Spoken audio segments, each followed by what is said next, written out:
Buenas tardes a todas las personas que ya están conectadas hoy. Bienvenidos al inicio, este es el primer encuentro de nuestro ciclo 2023 de las conferencias FCU. Como muchos saben, un espacio que hemos creado para encontrarnos con la academia, con diversos especialistas y abordar distintos temas de distintas disciplinas. Perdón. Hoy tenemos una conferencia que está relacionada con nuestra labor en la Fundación para la Cultura Urbana. Se llama Edificios que nos hacen panoramas arquitectónicos de los siglos XX y XXI en Venezuela. Y este trabajo que vamos a escuchar hoy parte de la investigación sobre la arquitectura en nuestro país, que nuestro invitado de hoy coordinó para el proyecto del siglo XX venezolano. Como saben, la dinámica de la sesión perdón, es la siguiente: escucharemos a nuestro conferencista y luego al final tendremos un espacio para atender las preguntas e inquietudes que ustedes tienen. Ya vamos a abrir el chat, además, va a estar abierto durante toda la conferencia y vamos a estar atentos al chat. Pero bueno, aquí está también conectado nuestro presidente ejecutivo, Elías Pino Iturrieta, quien además es quien comanda todo el proyecto del siglo XX venezolano. Elías le va a dar la bienvenida y va a presentar en nombre de la Fundación para la Cultura Urbana a Lorenzo González Casas, nuestro amigo e invitado del día de hoy. Hola Elías, buenas tardes, bienvenido. Hola, doña Nida, muchas gracias. Buenas tardes a las personas que se han conectado. Tengo entendido que ya son muchas. Como dijo doña Nida, pues reanudamos el ciclo. Terminamos el del año pasado y empezamos el de presente año. Queríamos arrancar con todo el fuelle del mundo y por eso pensamos en el tema y en el autor. El tema por el hecho de la repercusión que ha tenido uno de los últimos libros que hemos publicado en el proyecto Siglo XX venezolano, que es justamente de arquitectura, coordinado por el conferencista de hoy, es decir, por Lorenzo González Casas. Lorenzo, como se ha anunciado, nos va a hablar hoy de edificios que nos hacen panoramas arquitectónicos de los siglos XX y XXI en Venezuela. Supongo yo que por lo que dice el título, se va a referir a la arquitectura como producto de un momento histórico y a la sensibilidad de quienes viven y moran en ese proyecto histórico. Supongo que se tratará de ver cómo los edificios son espejo de una modernidad peculiar que es nuestra modernidad, la modernidad venezolana, que cada vez está más presente o ya no es moderna, sino posmoderna y necesita muchísimas ópticas, muchísimas interpretaciones. Ya lo esbozó el conferencista en el libro colectivo que coordinó para nosotros, para la Fundación de la Cultura Urbana, en el proyecto de Venezuela en el siglo XX, el tema relacionado con la arquitectura de la época, pero también en trabajos anteriores sobre arquitecturas itinerantes de Caracas. Eso puede darnos una idea de lo que viene ahora. Para los que no lo conocen, aunque supongo que la mayoría conoce su identidad y su actividad, Lorenzo González Casas es arquitecto y urbanista. Lorenzo es catedrático de la Universidad Simón Bolívar y PhD en planificación urbana de la Universidad de Cornell. Catedrático titular de nuestra Universidad Simón Bolívar, por supuesto, director de instituto y decano de extensión. Lorenzo obtuvo el Premio Nacional de Investigación en Vivienda Andrés Bello al mejor trabajo de investigación en ciencias sociales que da su institución. Lo obtuvo en 2001, en 2008 y en 2016. Su última aparición editorial es esta de nosotros, la arquitectura en el siglo XX venezolano, en el proyecto Macro Siglo XX en Venezuela. Pero le precede a esta obra colectiva unos 200 trabajos de investigación, monografías y textos especializados sobre arquitectura, de manera que tiene suficientes herramientas para instruirnos y para aclarar muchos asuntos sobre el tema que va a dar. Para la Fundación es un privilegio, Lorenzo, iniciar contigo y con el tema que vas a desarrollar nuestro ciclo de conferencias FCU del presente año. Queda con ustedes Lorenzo González Casas.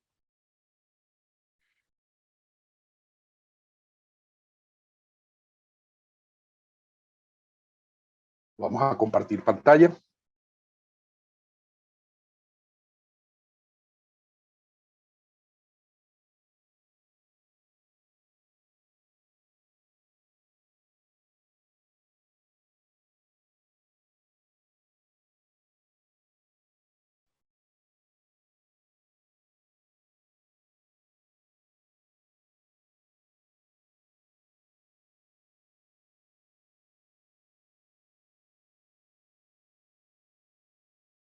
¿Se está viendo?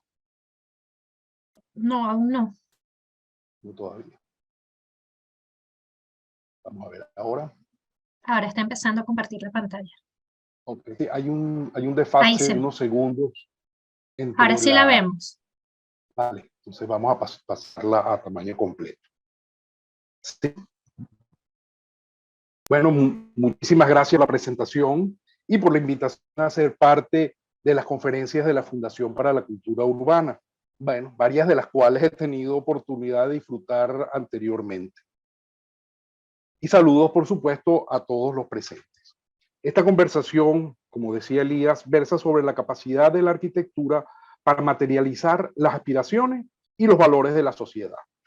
En este sentido, los logros y tensiones de la modernidad venezolana tuvieron en la arquitectura un poderoso reflejo, con una notable transformación de la disciplina en sus programas, en sus técnicas, en sus arreglos espaciales, como se muestra esta imagen de fondo de la ciudad universitaria de Caracas, una obra singular de ese periodo. Haremos referencia a algunas ideas contenidas tanto en el libro sobre arquitectura de la serie El siglo XX venezolano de la Fundación, como en el conjunto de textos denominado Caracas 450, Arquitecturas itinerantes en Caracas, publicadas en el Archivo de Fotografía Urbana y en Pro Da Vinci hace un tiempo. La presentación está dividida en 4 partes. Primero, lugares y rituales. Un aspecto básico de nuestra historia de hoy es esa interacción entre los seres humanos y el territorio. A continuación, daremos una muy breve mirada a la arquitectura en el siglo XX, internacional, que se ha dado en llamar moderna. En tercer lugar, hablaremos de la arquitectura en el siglo XX venezolano. Y finalmente dejaremos planteados algunos desafíos o retos contemporáneos a la arquitectura, tanto internacional como localmente, ¿no? La arquitectura narra o interpreta sociedades, yo diría tanto más que otras manifestaciones culturales. Por ende, su importancia va más allá de la simple función de servir de cobijo o de albergue. Ello estuvo expresado en un discurso de Winston Churchill hace justamente 80 años, en 1943, en plena Guerra Mundial.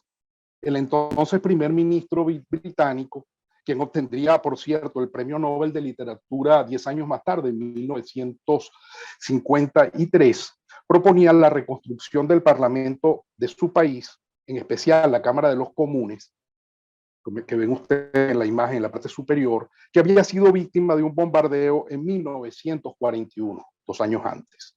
Churchill abogaba por mantener la forma y dimensiones que había tenido el edificio, con una reflexión en torno al valor de la arquitectura y las razones para su conservación. Decía Churchill, nosotros damos forma a nuestros edificios y luego ellos nos dan forma a nosotros. Y continuaba, habiendo vivido y servido durante más de 40 años en aquella cámara, me gustaría verla restaurada en todo lo esencial a su antigua forma, conveniencia y dignidad. Agregaba que la reconstruida planta rectangular que ustedes ven allí, pequeña, de bancas enfrentadas, mostrada en esa imagen superior, exponía mejor la identidad política de su país que la forma de hemiciclo, que es mucho más extendida en el mundo, que ven ustedes en la imagen inferior, como es el caso de la Cámara de Representantes de los Estados Unidos. Decía además que para moverse en una de estas figuras es mucho más fácil hacerlo en el hemiciclo que moverse saltando la brecha que existe entre las 2 hileras de bancadas, y que lo decía además desde su propia experiencia personal, pues lo había realizado 2 veces.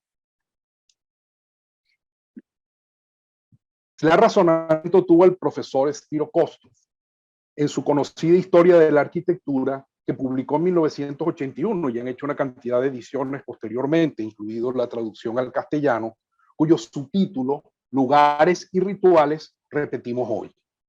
Kostov remarcó la estrecha asociación que existe entre los lugares o los territorios y los hechos sociales.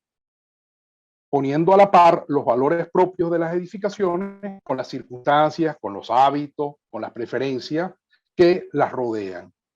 Además, ahí a mano derecha ven ustedes un paralelismo que he encontrado en estos días en un video que se llama Arquitectura Emocional 1959 de León Siminiani, que fue realizado el año pasado y fue reciente el premio Goya al mejor cortometraje de ficción en España. Allí se plantea que la arquitectura y la ciudad no son solamente continentes, sino también contenidos en sí mismos. Es decir, va un poco más allá de lo que planteaba Kostov, protagonistas de las historias que enmarcan. Es decir, hacedores de historia, como seguramente a Churchill le hubiese gustado escuchar. Como ejemplo de lo que mencionan estos autores, esa interacción entre arquitectura y procesos sociales aplicada a nuestro contexto, se evidencia en las portadas de los 4 libros aparecidos hasta el momento de la colección sobre el siglo XX venezolano, como ustedes verán allí, de la Fundación. Ven a mano izquierda el conjunto del silencio, el pequeño comercio y su ventana, la Plaza Baral de Maracaibo a principios del siglo y el nodo de los Chaguaramos en Caracas, que acompañan desde el propio inicio a los lectores. Pasamos entonces al segundo aspecto, que es la arquitectura como representación de la modernidad. Un nuevo modo de experiencia vital que es compartida prácticamente en todo el mundo, como lo definiera el autor norteamericano Marshall Berman. Él agregaba que la modernidad está en relación tanto con los procesos de modernización global, es decir, todo lo que significa la transformación industrial y económica de la sociedad, como con el modernismo cultural. Por supuesto, ambos, modernización y modernismo, con una gran incidencia en la arquitectura. Ven ustedes allí, la imagen a la izquierda corresponde a la vivienda doble proyectada por la oficina de Le Corbusier para la exposición en Stuttgart en 1927. La foto muestra en primer plano a una mujer en la audaz indumentaria del momento, con su pie en el estribo de lo que presumimos era un raudo descapotable. Completa la escena al fondo el formalismo abstracto de la edificación residencial, que es una vivienda doble. En suma, 3 objetos de deseo que simbolizan una nueva condición histórica. Bueno, creo que la casa es la que acusa menos el paso del tiempo de estos tres personajes, por decirlo así, o de estas 3 figuras. A la derecha de la imagen, también de Le Corbusier, la Villa Saboya, que es prima hermana, como ustedes podrán ver, de la anterior, construida un par de años más tarde, en 1929. Esta casa, que dejó muy pronto de ser casa, es hoy en día un museo y ha sido considerada la pieza más significativa de la arquitectura del siglo XX. Sirva resaltar además una coincidencia temporal que mientras se materializaban estos 2 proyectos, la Villa Doble y la Villa Saboya, llegaban a Venezuela los arquitectos Carlos Raúl Villanueva y Manuel Mujica Millán, propulsores de la arquitectura moderna en nuestro país. Con estos apuntes sobre arquitectura y modernidad, pasamos entonces a nuestro tercer y más elaborado punto. Mariano Picón Salas dijo que el siglo XX se inició en Venezuela en 1935 a la muerte de Gómez. Bueno, cuestionable que sea o no esta aseveración, podemos decir que un par de meses después de su partida, ese siglo XX al menos se aceleró, como muestra la enorme manifestación del 14 de febrero de 1936 en la Plaza Bolívar de Caracas, la cual tuvo un impacto considerable, ella y la marcha muy grande que se produjera en la tarde de ese día, pues no en balde surgió una semana después, el día 21 de febrero, el llamado programa IDEM, el programa de febrero de López Contreras, que tuvo una enorme incidencia sobre la concepción del medio físico, la planificación y las obras públicas del país. Así lo indica la construcción prácticamente inmediata de varias obras, en este caso 2, de un joven Villanueva en Caracas, por cierto, y no en Maracay, que había sido la sede del poder gomecista hasta hacía 2 meses, de los museos en Los Caobos, creando el epicentro de lo que luego sería un gran nodo cultural en Caracas. Y a mano derecha la Escuela de Colombia, que luego se llamó Francisco Pimentel, en Quinta Crespo, en los terrenos, además simbólicamente, de un viejo cuartel militar. Este edificio, la escuela, flanqueado por su torre de relojes que ven ustedes allí, indicando puntualidad y civismo, y el relieve en la educación de Francisco Narváez, que apenas se ve allí a la entrada a mano izquierda, ha sido considerada la primera escuela moderna del país. Bueno, esa arquitectura que los museos y los grupos escolares anticipan, llegó a una Venezuela petrolera, ávida de modernización, cultura y educación, y se convirtió en una de las marcas características del siglo, símbolo concreto y en concreto de lo que se deseaba, ni más ni menos que alcanzar estándares internacionales de desarrollo en muy poco tiempo, en el transcurso de unas pocas generaciones. Las respuestas a los retos de esa nueva condición, acompañadas por una amplia cosecha de realizaciones en todo el país, tuvieron al tractor, por supuesto, y también a la mezcladora de cemento como símbolos del cambio. En especial, en una urbe de mediados de siglo, donde, como decía Margarita, un personaje de una novela de Guillermo Cabrera Infante, decía Margarita, entonces podrías vivir también en Caracas. Es una ciudad moderna, con largas avenidas y edificios altos. Fin de la cita. Así era vista la ciudad desde el extranjero, a mediados de siglo, con autopistas y rascacielos que construían nuestra modernidad periférica, construyendo la modernidad. Cuando uno observa las torres del centro Simón Bolívar, el obelisco de Barquisimeto, el puente de Angostura, la Plaza del Sol y la Luna en el Guri, la ampliación del Museo de Bellas Artes o la Bahía Benedictina de Huihue, bueno, y la ciudad, la nueva ciudad en la costa oriental del lago de Maracaibo, Ciudad Ojeda, que ven ustedes allá en mano derecha, que es el primer plan urbanístico que se considera moderno en Venezuela. Uno no puede menos que pensar que ellos fueron agentes y a la vez testimonios del cambio que ocurrió en el país en el siglo XX. Una arquitectura de edificaciones y espacios públicos diferente a lo conocido en siglos anteriores en términos de su escala y de su configuración. Espacios públicos y parques de dimensiones inusitadas. Estructuras que retaban la gravedad, con avanzadas técnicas y equipamientos. Presencia visual inédita de cuerpos libres, separados de los bordes de la manzana tradicional. Nuevos programas edilicios, varios de los cuales aparecieron en las publicaciones que antes se mencionaba de Caracas 450.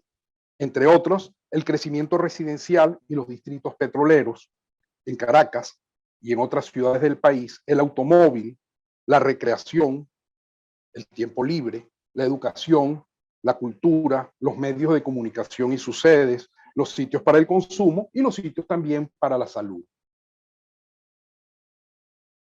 En el libro La arquitectura del siglo XX venezolano, tratamos de resaltar de las tendencias arquitectónicas en tres pares en contraste.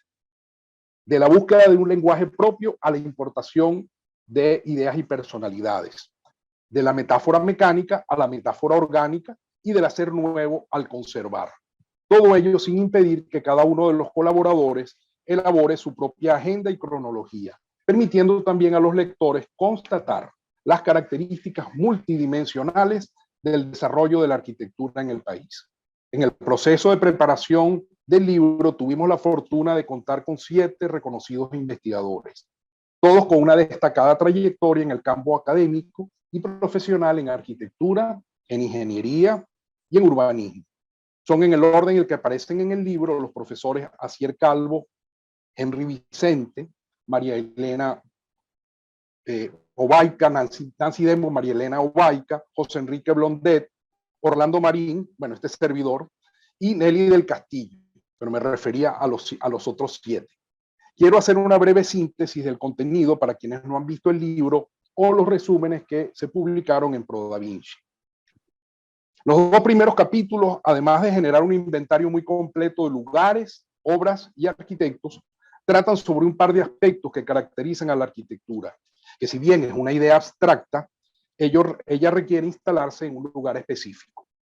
Bueno, ya en 1961, el filósofo Paul Ricoeur mostraba en un ensayo muy conocido, un breve ensayo, que se llama Civilización Universal y Culturas Nacionales, la paradoja de los seres humanos del momento, de ser a la vez modernos y tratar de volver a los orígenes. El capítulo de Asier Calvo realiza una reflexión a la izquierda, realiza una reflexión sobre lo nacional desde el siglo XIX. Ahí está en la imagen del Palacio Federal de Venezuela, de Caracas, con la domesticación del llamado estilo internacional. Asier lleva su análisis hasta las postrimerías del siglo XX, resaltando las intervenciones de Villanueva como paradigmáticas de esas respuestas contemporáneas a las condiciones y tradiciones locales, que son claves de la identidad de las sociedades. El siguiente capítulo, el de Henry Vicente, subraya la influencia del oro negro en la edilicia local, tanto en hechos directamente construidos por la industria petrolera o inducidos por ella. Numerosos ejemplos, además, muestran allí el proceso de internacionalización de la arquitectura local, mediante la llegada de una pléyade de profesionales, de técnicos, de obreros y de ideas extranjeras. Los siguientes dos capítulos tratan de las metáforas mecánica y orgánica, la técnica y el mundo natural. El de Nancy Dembo y María Elena Obaica estudia la génesis y evolución de los nuevos materiales y sistemas de construcción en el país, como ven ustedes allí en la imagen a mano izquierda, siguiendo el impacto, que es prácticamente el primer edificio en concreto armado en lo que es hoy la avenida Urdaneta, en el Archivo de la Nación. Siguiendo el impacto, por supuesto, de la industria de la construcción y su vinculación con otras actividades fabriles, como las cementeras y las siderúrgicas, mostrando también la sustitución de los sistemas de la tradición constructiva venezolana, el adobe, la tapia, por nuevos sistemas y materiales cuyas aplicaciones se extendieron a todos los grupos sociales. Y quiero remarcar que no fue solamente un trabajo de las élites ilustradas, sino la instrumentación de los nuevos sistemas constructivos y las nuevas técnicas por parte de prácticamente todas las capas sociales en el país. Pues era una época de complementariedad y competencia de la arquitectura y las ingenierías, la civil, la mecánica, la eléctrica y la sanitaria, entre otras.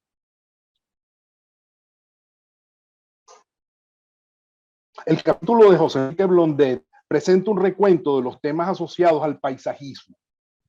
En la parte superior derecha está una propuesta para un parque en la zona cercana donde se encuentra hoy en día el Panteón Nacional, realizada por un arquitecto polaco, Lutowski, ingeniero arquitecto polaco Lutowski.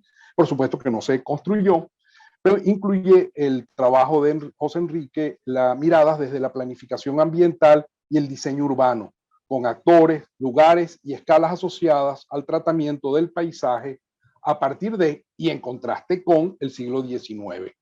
La creación de áreas verdes y recreacionales se extendió tanto a los centros como a las periferias de ciudades, como él muestra, Caracas, Maracaibo, Valencia, San Felipe y Puerto Ordaz, entre otras, convirtiéndose el paisajismo en un valioso tema académico y profesional. Tengo que agregar que mi alma mater, la Universidad Simón Bolívar, se ha destacado muchísimo más por sus jardines que por sus edificaciones. Los dos últimos capítulos ponen sobre la palestra la discusión sobre la tabla rasa moderna versus la idea de la conservación, toda vez que lo moderno pasa a ser tradición y se opone al deseo que decía Cabrujas de tumbar y tumbar. El texto de Orlando Marín y este servidor trata de cambios en la disciplina en 4 de sus dimensiones: el ejercicio profesional y sus bases jurídicas y gremiales, la educación en arquitectura, la divulgación de logros profesionales en distintos medios y los premios y reconocimientos a la trayectoria y obra de los arquitectos. Finalmente, el texto de Nelly del Castillo ilustra cómo evolucionó el pensamiento sobre la apreciación histórica desde el siglo XIX, con la ampliación de la noción de patrimonio más allá, bastante más allá, de la carga nacionalista y patriótica de sus primeros tiempos, como se ve aquí en contraste lo que fue la casa natal del Libertador, modificada a principios de siglo, y en la parte inferior el campus de la Universidad Central de Venezuela. Nelly analiza la evolución del aparato venezolano de la conservación con legislaciones e instituciones fundamentalmente creadas desde mediados del siglo XX. Retos del siglo XXI.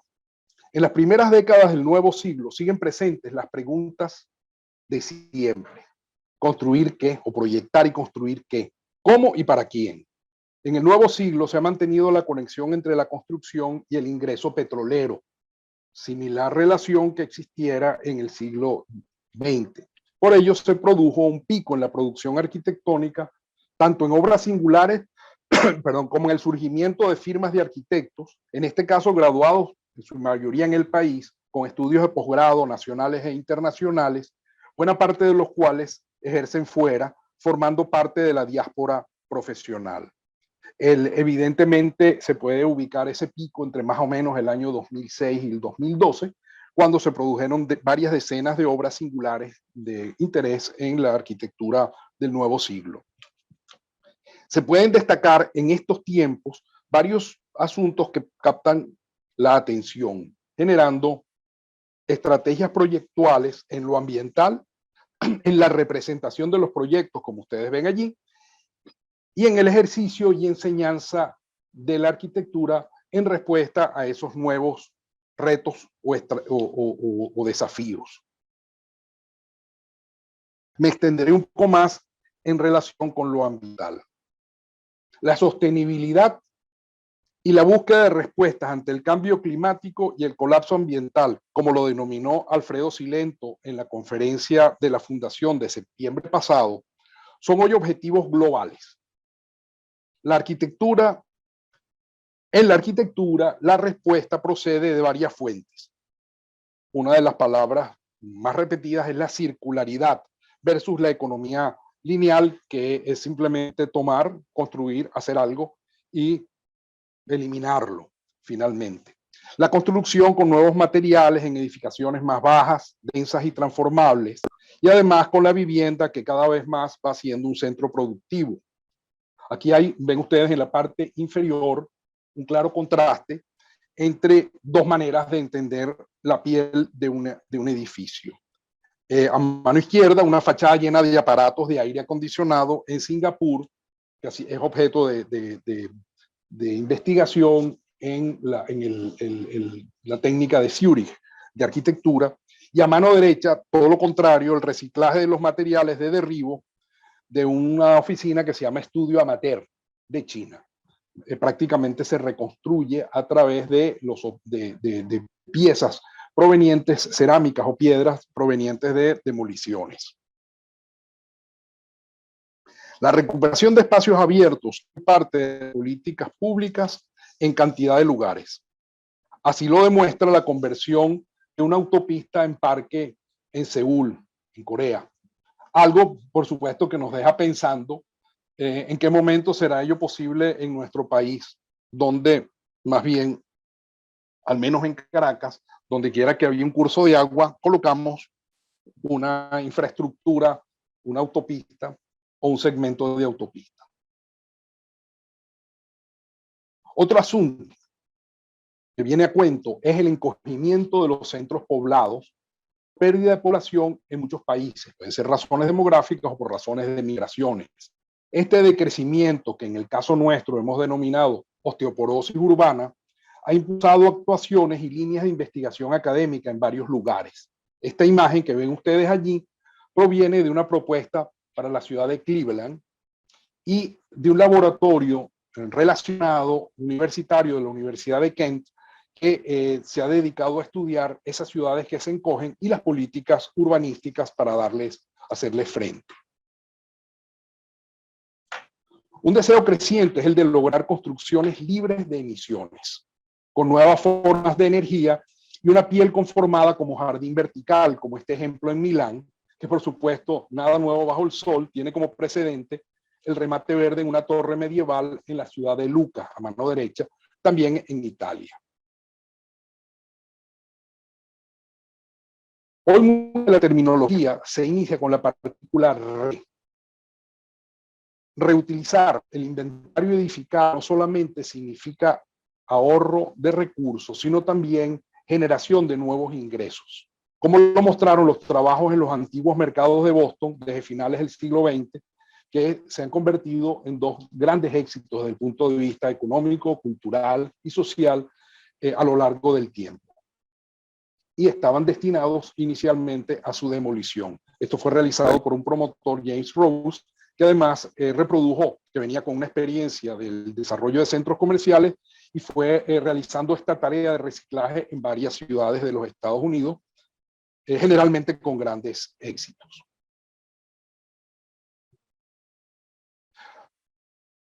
El problema de la representación.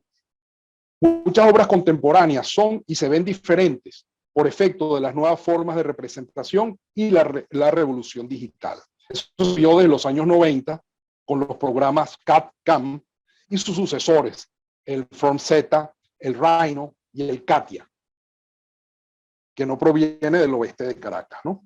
Este último, el CATIA, permitió esculpir el Museo Guggenheim de Bilbao, que ven ustedes allí en la parte superior, seguramente lo conocen o lo han visitado, que son verdadera estética del algoritmo, como también lo ha sido las obras de arquitectos como Zaha Hadid en este centro cultural Aliyev, que ven ustedes en la parte inferior izquierda.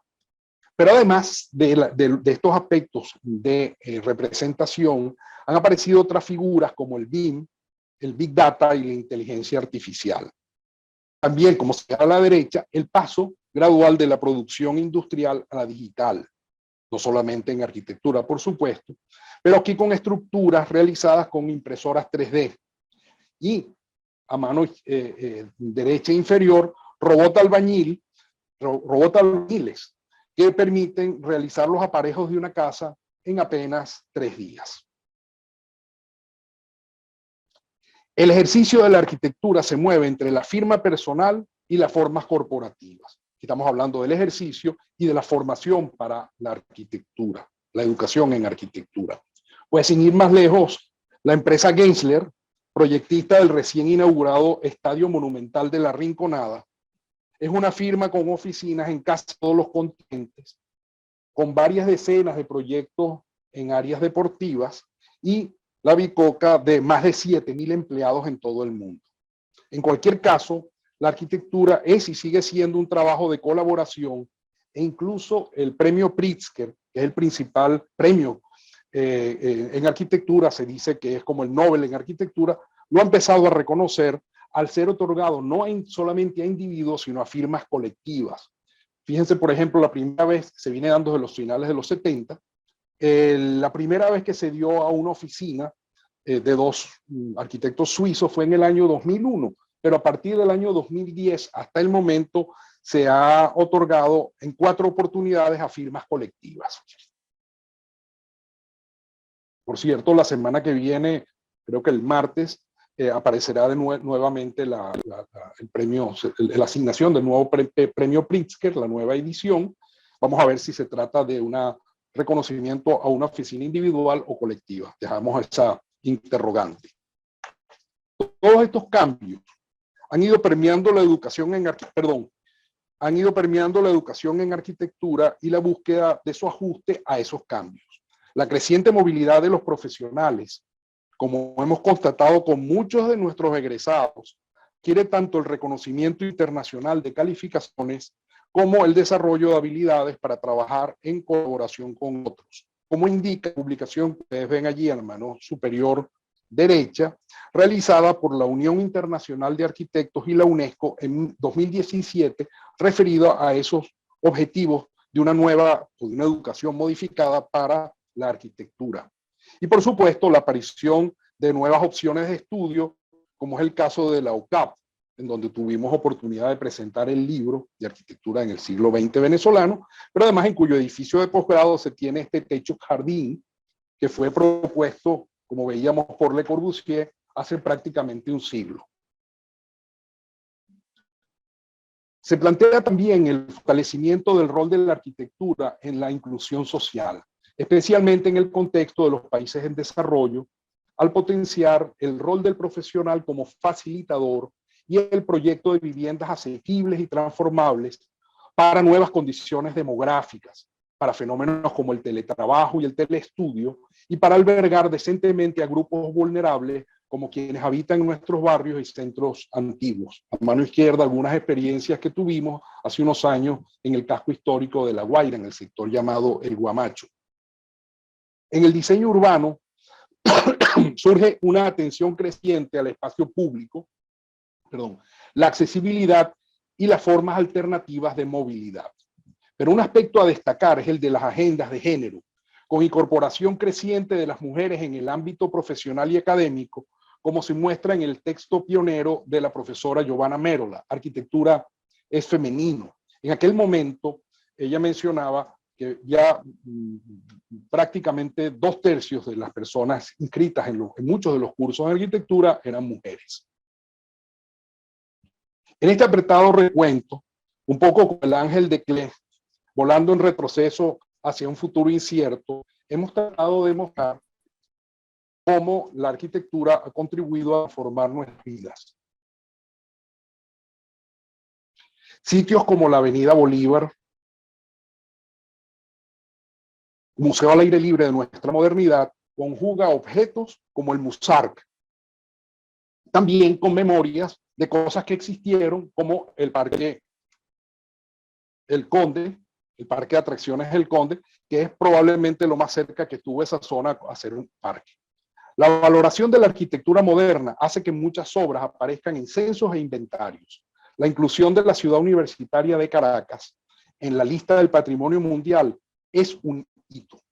Queda el reto de conservar y proyectar para un país que nos va quedando en un envase grande, con una reducida industria de la construcción, y como indicaba el profesor Alfredo Silento, habrá que hacer primero lo primero, reparar la infraestructura y colocar, diría yo, de nuevo, a la arquitectura en la agenda prioritaria de las necesidades y aspiraciones sociales.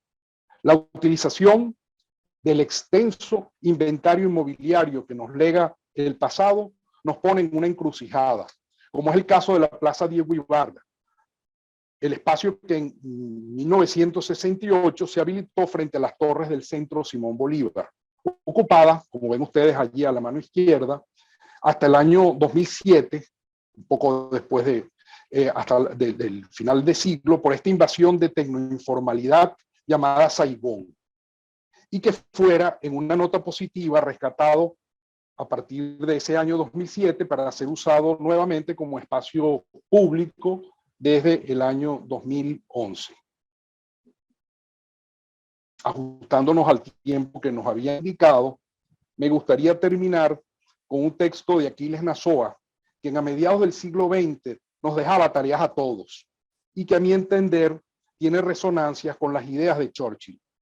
Hacer la mejor arquitectura y ciudad para que ellas contribuyan a hacernos mejores personas y ciudadanos. Decía Nazoa, rescatarla para el generoso ideal aristotélico de la ciudad es la tarea que espera a los nuevos arquitectos venezolanos, para cuando, alcanzada aquella autoridad conductora que solo confiere el tiempo, puedan oponer a toda violencia y a toda fealdad la serenidad y ordenada belleza de su arte. Muchas gracias. Muy bien. Me están oyendo, me imagino. Muy breve. Yo era enemigo hasta ahora de las conferencias con figuritas. Ahora me doy cuenta de que las espectaculares imágenes elocuentes que nos puso Lorenzo, pero vinculadas especialmente a un relato profesional sobre esas imágenes, hacen de la conferencia algo muy instructivo, pero también una delicia. Muchísimas gracias, Lorenzo, por esta presentación. Gracias. Arrancamos con buen pie nuestro ciclo de conferencias FCU del presente año, debido al trabajo que nos has permitido escuchar. Ahora le voy a dar el mando, aunque lo ha tenido siempre, a nuestra gerente, Dayanida Hernández, para que se encargue de orientar la última fase de preguntas, respuestas o comentarios. Muchas gracias, Lorenzo. Me uno a las palabras de Elías. Sabíamos de verdad que íbamos a tener un extraordinario encuentro contigo, y lo sabemos porque tenemos ya rato trabajando contigo e intercambiando ideas, y estamos muy agradecidos con esta conferencia del día de hoy. Si alguna persona tiene, creo que ya mira, se están anticipando, si hay alguna pregunta o algún comentario que le quieran hacer a Lorenzo, el chat está abierto.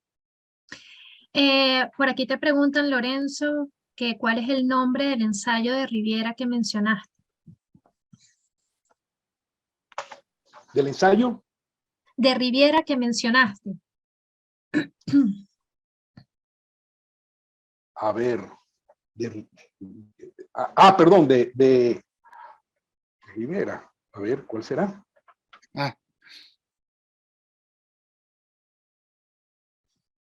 Tantas referencias que... No, estamos hablando de...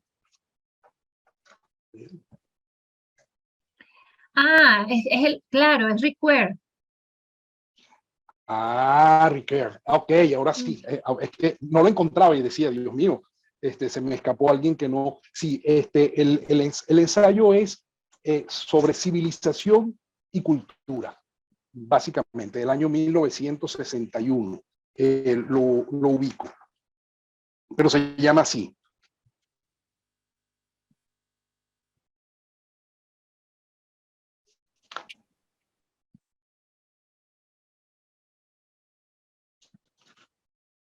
Bueno, aquí agradecen también el recorrido anécdota.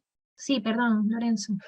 Civilización universal y culturas nacionales, del año 61. Ahí lo tienes, Héctor, la referencia era Héctor Esclusa el que preguntaba. Vale. Bueno, aquí agradecen, también se unen al comentario de Elías y agradecen el recorrido anecdótico e iconográfico que hiciste también, y todas las referencias también bibliográficas que has dado hoy. Por aquí dicen que ya las anotaron.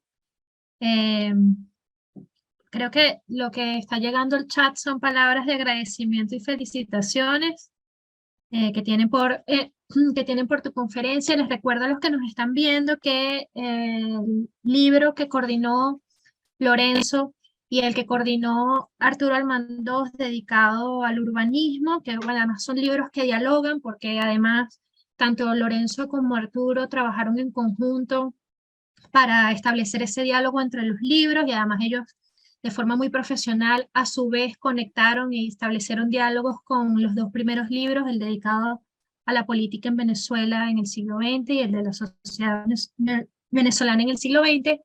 Estos libros todos además están disponibles en Amazon, en Google Books y en Apple Books para su compra.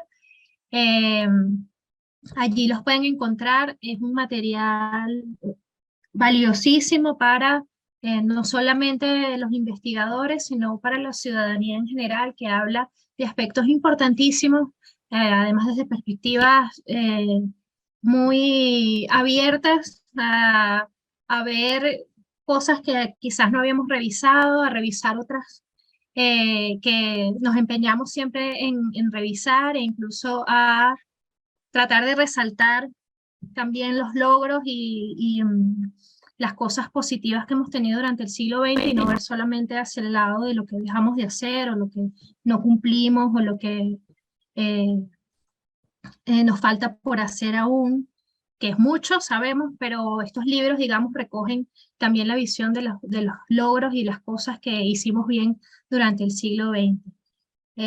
Mira que Hernán Zamora está mandando saludos. Un saludo para Hernán también. Bueno, Lorenzo, creo que no hay preguntas extrañamente para ti. Creo que, bueno, extrañamente no, porque la exposición fue muy clara y muy didáctica.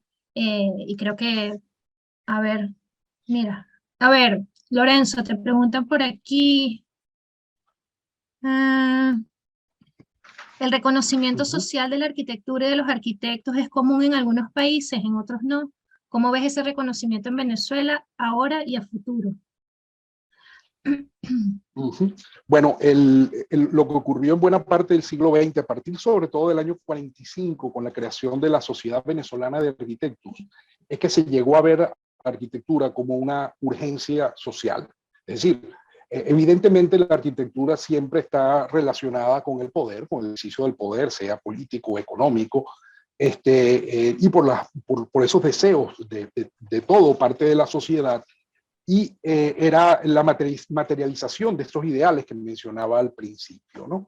Entonces, con la creación de la Sociedad Venezolana de Arquitectos, posteriormente Colegio de Arquitectos de Venezuela, se dio ese proceso de legitimación y de la incorporación de los estudios y de la carrera de la arquitectura en esa esfera de soporte de los principales programas de modernización del país. O sea, es muy difícil que uno piense en modificaciones que veíamos, por ejemplo, en materia educativa, y no viéramos lo que significaba la creación de los grupos escolares, entre los cuales estaba la Escuela Gran Colombia y las que le siguieron en enormes cantidades, o las universidades, no en balde, la principal, uno de nuestros tres elementos incluidos en la lista del patrimonio mundial es arquitectura, y es la universidad, la ciudad universitaria de Caracas.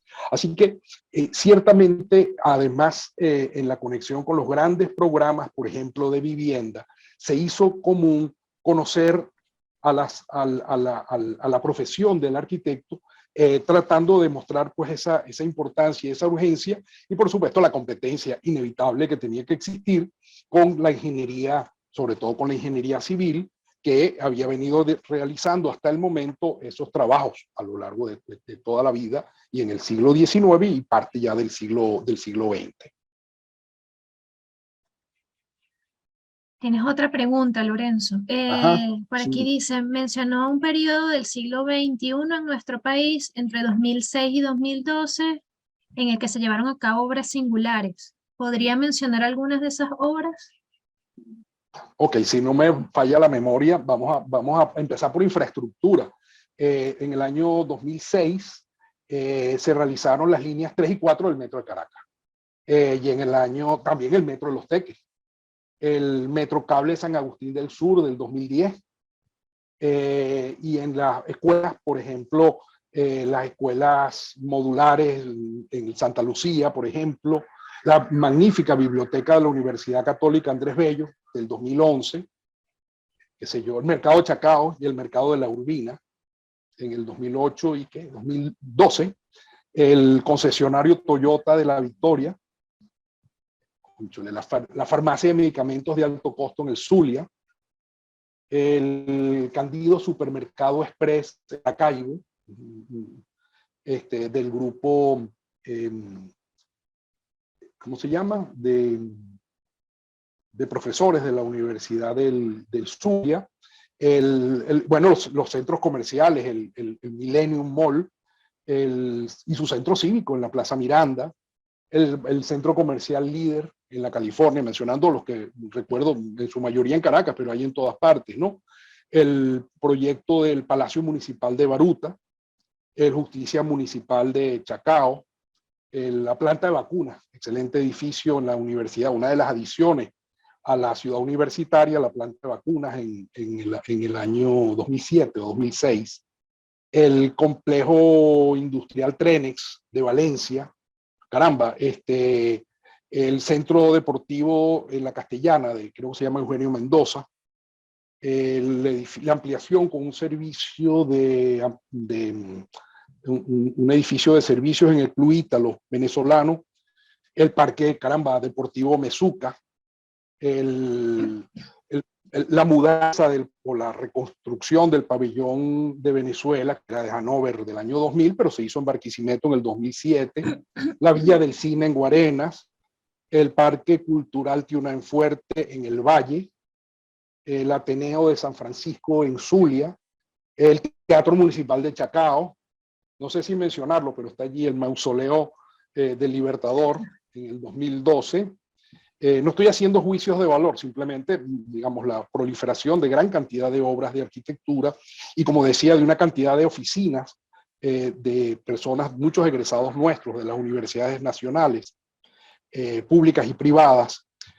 Bueno, el Museo de Arquitectura en la Avenida Bolívar, en el Parque Vargas, depende como lo queramos llamar, y trabajo de rehabilitación, por ejemplo, el de la fuente de la Plaza Venezuela, el Boulevard de Sabana Grande, la Plaza de los Palos Grandes, y las aceras, mejoramiento de espacios públicos, como por ejemplo en la avenida Francisco de Miranda, en el municipio Chacao. Son algunas de las que me vienen a la mente. Como verán ustedes, una cantidad de obras que se realizaron, sobre todas conectados con ese boom nuevamente del ingreso nacional.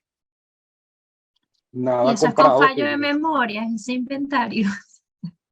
bueno, tratando de asociarlo a grandes temas de constructivos. Fíjese que no mencioné vivienda masivamente, ni las obras singulares de casas quintas o edificios de vivienda de la misión, porque se han hecho a lo largo de todo el periodo. Y algo muy importante que se paralizó como proyecto, quizás el que hubiera tenido más incidencia, que es el programa de habilitación física de barrios que llevó el extinto CONAVI a principios del siglo y que involucró a varios centenares de comunidades. Lamentablemente se paralizó ese programa, pero hubiera sido de una enorme importancia, sobre todo en lo que mencionaba en relación a la pregunta anterior, que era la validación del ejercicio de la arquitectura ante las grandes masas humanas.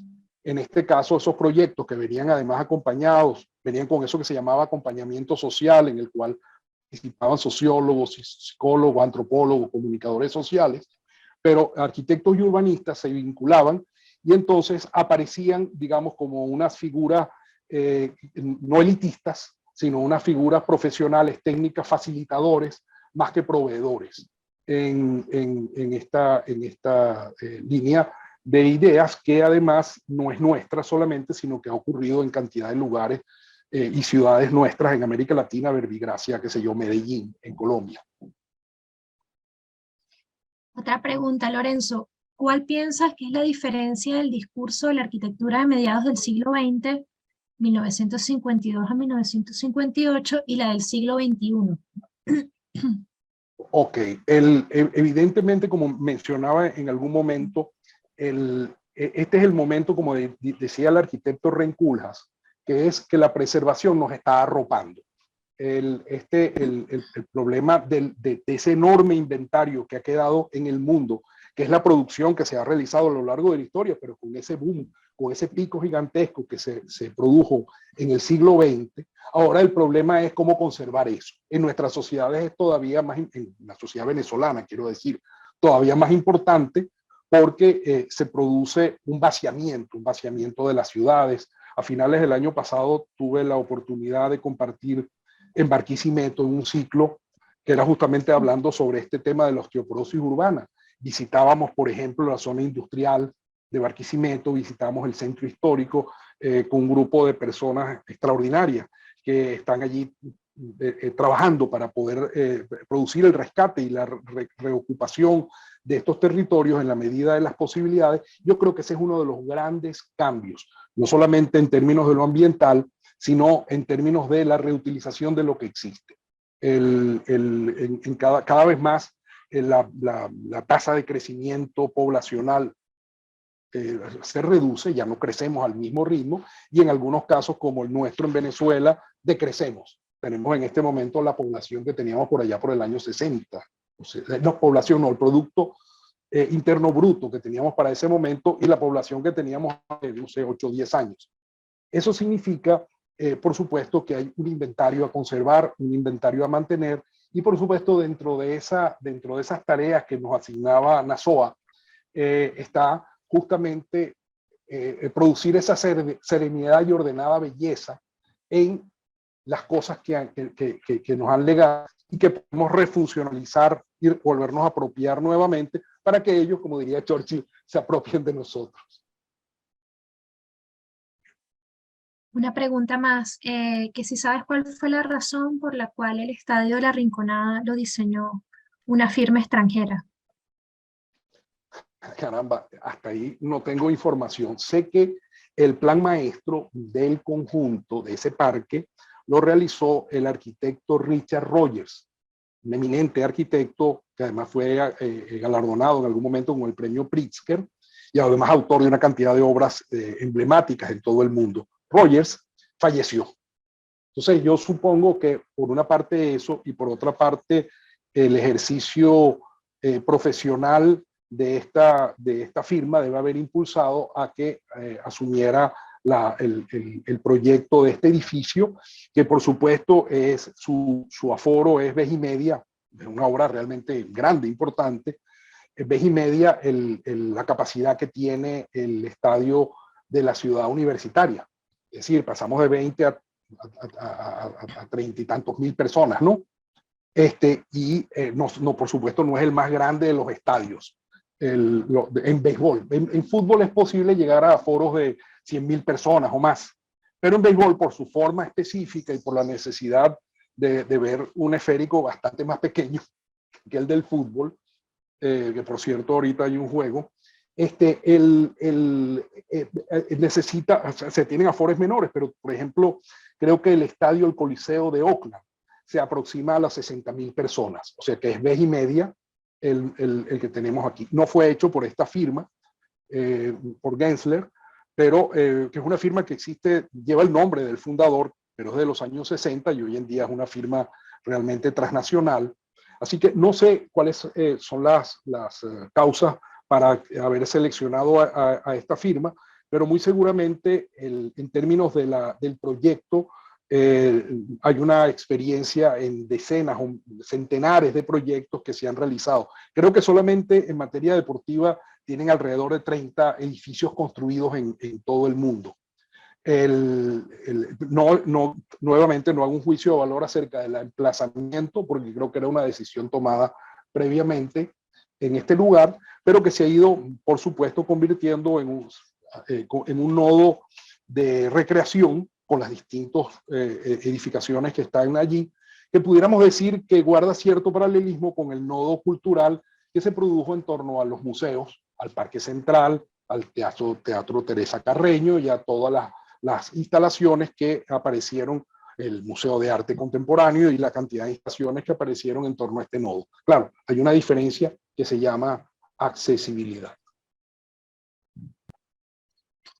Bien, muchas gracias, Lorenzo. Gracias a las personas que nos acompañaron hoy.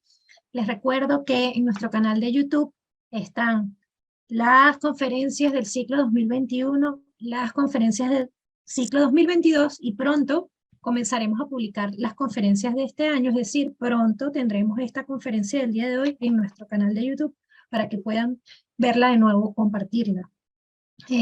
Lorenzo, te repito, ha sido un honor tenerte hoy acá. Muchísimas gracias por la conferencia del día de hoy.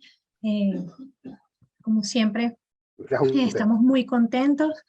Y nuevamente mi agradecimiento a las personas que nos acompañaron. Nos vemos el mes que viene para que nos reunamos otra vez y conversemos en torno a otro tema con otros especialistas. Buenas tardes y muchísimas gracias a todos.